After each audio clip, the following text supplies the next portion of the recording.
आज हमारा पेपर है लर्निंग एंड टीचिंग, यानी कि गैस पेपर है 2024 की परीक्षा के लिए, जो कि MJPRU बरेली की परीक्षा होने वाली है 5 अप्रैल से। उनके लिए बीएड फर्स्ट ईयर का लर्निंग एंड टीचिंग ये संभावित पेपर गैस पेपर है, कहीं ना कहीं आपके लिए लाभदायक सिद्ध होगा। वही एक छोटा सा प्रयास किया गया है।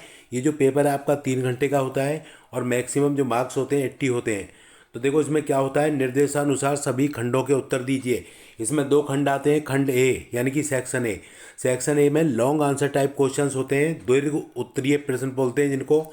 इसमें अटेम्प्ट एनी 3 क्वेश्चन, इसमें आपको किन्हीं 3 प्रश्नों के उत्तर देने हैं और प्रत्येक क्वेश्चन जो होता है वो 15 नंबर का होता है, 15 अंक का होता है। तो किन्हीं 3 प्रश्नों के उत्तर दीजिए। देखो पहला क्वेश्चन क्या है, what do you understand by learning, यानी कि अधिगम से आप क्या समझते हो। अधिगम की विशेषताएं एवं अधिगम को प्रभावित करने वाले कारकों का विस्तार से वर्णन कीजिए। तो ये पहला क्वेश्चन है। उसके बाद देखिएगा दूसरा क्वेश्चन है आपका इंटेलिजेंस का, यानी कि बुद्धि से आप क्या समझते हो। बुद्धि के मापन के बारे में और गार्डनर के बहुबुद्धि सिद्धांत का वर्णन कीजिए। तो ये क्वेश्चन इस तरह से आपका, तो बुद्धि से आप क्या समझते हो, बुद्धि का मापन और गार्डनर का बहुबुद्धि सिद्धांत का वर्णन कीजिए। तीसरा क्वेश्चन है आपका शिक्षण के स्तर से आप क्या समझते हैं, शिक्षण के विभिन्न स्तरों का विस्तार से वर्णन करो। तो इसमें जो है आपसे टीचिंग लेवल की बात की है इन्होंने। और चौथा क्वेश्चन है आपका नेतृत्व गतिकी से आप क्या समझते हो। तो लीडरशिप डायनेमिक्स से के बारे में पता किया गया है। और अधिगम के सूत्रधार एवं समूह के नेता के रूप में शिक्षक की भूमिका का वर्णन करो, यानी कि टीचर एज ए लीडर। उसके बाद में पांचवा क्वेश्चन है आपको पावलाव क्लासिकल कंडीशनिंग थ्योरी की बात की है इन्होंने। ठीक है, पावलाव का अनुकूलित अनुक्रिया सिद्धांत और उसके शैक्षिक उपयोग का वर्णन कीजिए। तो इस तरह से आपके 5 क्वेश्चन थे और 5 में से आपको 3 क्वेश्चन करने हैं और एक क्वेश्चन आपका 15 नंबर का है। तो इस तरह से ये सेक्शन आपका 45 अंक का हो जाता है। उसके बाद देखिए आगे section B, short answer type question होते हैं। इसमें किन्हीं 5 प्रश्नों के उत्तर देने हैं और प्रत्येक प्रश्न आपका 7 अंकों का है। तो देखिएगा इसमें क्या है, पहला क्वेश्चन है सूचना ज्ञान विश्वास एवं सत्य में अंतर स्पष्ट कीजिए। और दूसरा क्वेश्चन है लेव वाई गोटस्की का सामाजिक सांस्कृतिक एवं सामाजिक संज्ञानात्मक सिद्धांत का वर्णन कीजिए। तीसरा क्वेश्चन है अभिप्रेरणा से आप क्या समझते हैं, मैस्लो का प्रेरणा सिद्धांत का वर्णन करो, मोटिवेशन का क्वेश्चन है।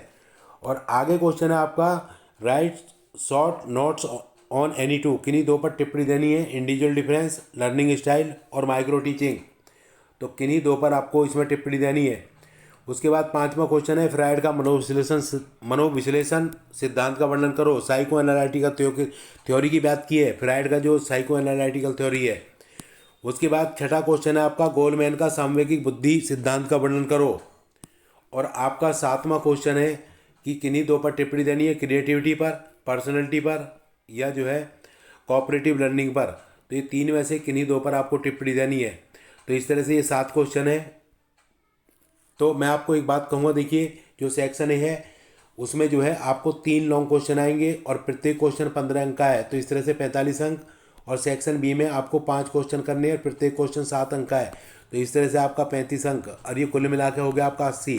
तो आपको क्या करना है, देखिए किस तरह से पेपर को हल करना है, पूरा पेपर किस तरह से हल हो सकता है आपका, वो चीज़ों को बहुत ध्यान रखना है क्योंकि समय कम है, लिखना ज़्यादा है। तो आप जब 3 लॉन्ग क्वेश्चन करोगे तो पहला लॉन्ग क्वेश्चन में 40 मिनट लगाओ, अगले लॉन्ग क्वेश्चन में 40 लगाओ और फिर अगले में 40 लगाओ। तो इस तरह से 120 मिनट में आपका ये वाला काम खत्म हो जाता है, यानी कि 2 घंटे में। उसके बाद आपको जो है 1 घंटे में 5 क्वेश्चन शॉर्ट करने होते हैं। तो 12 मिनट में 1 शॉर्ट करो और 12 पंजे 60, यानी कि 5 शॉर्ट 60 मिनट में। तो इस तरह से आपका जो है पूरा का पूरा पेपर हो जाता है, आपका एक भी क्वेश्चन नहीं छूटेगा और आप, मैं समझता हूँ कि आराम से 80 में से 60 से 65 के बीच अंक लेके आ जाओगे। तो जब भी 40 मिनट हो जाए तुरंत लिखना बंद कर दो, अगला लॉन्ग क्वेश्चन ले लीजिए। आपको इस तरह से मतलब घड़ी का सहारा लेकर पेपर को पूरा करना है और आप, मैं समझता हूँ कि पेपर पूरा कर पाओगे। अगर आपके लिए एक छोटा सा मैंने प्रयास किया है कि कहीं ना कहीं ये पेपर आपके लिए लाभदायक सिद्ध होगा। और अगर आपको वीडियो अच्छा लगा हो तो आप लाइक करें, सब्सक्राइब करें, दोस्तों को शेयर करें और भैया एक छोटा सा कमेंट जरूर दें।